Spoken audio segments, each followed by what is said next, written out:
The attendant at this gas station heard information on the TV news about a kidnapped child. The girl's mother was extremely distraught when she said her daughter had been kidnapped for a week. Today would have been her 5th birthday. Yanni pleaded with anyone who cared to help her find the girl. Her name was Viola, and her identifying characteristics included long brown hair and brown eyes. The last time Viola was seen, she was wearing a red dress with flowers and carrying a stuffed rabbit. While Nick was focused on the news, a man with a fierce expression drove in and asked to fill up his car with 5 gallons of gas. Accidentally, while filling up the tank, Nick looked through the car window and discovered a stuffed rabbit inside, identical to Viola's. He quickly called the police to report the situation, but was told it would take another 10 minutes for them to arrive. Nick thought it was too long and that the kidnapper would probably suddenly escape. Mark appeared behind him in an extremely intimidating manner. He asked Nick if he had finished filling up the tank and began insulting him, saying that the staff at that gas station were crazy. He was eccentric. Nick ignored the insults. He was focused on holding the kidnapper, because if he left, there would be no chance of saving the girl. Without much time to think, he quickly grabbed a wrench and slammed the car's taillight hard. Mark flew into a rage and got out of the car screaming, "What the hell are you doing?" He then demanded that Nick pay him for the damages.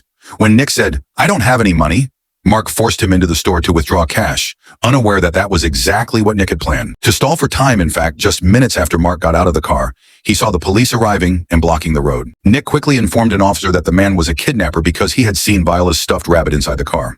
However, Mark insisted that it was all a misunderstanding and claimed he was a university professor. The police proceeded to search the car, but after a thorough search, they didn't find Viola anywhere.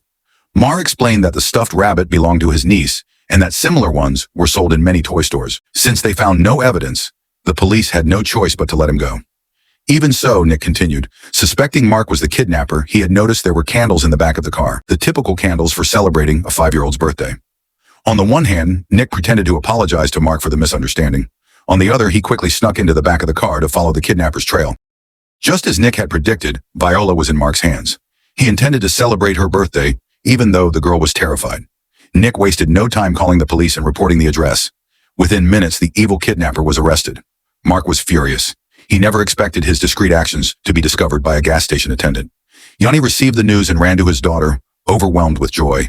Of course, he didn't forget to thank Nick, a kind and brave man. Sometimes heroes don't necessarily wear capes.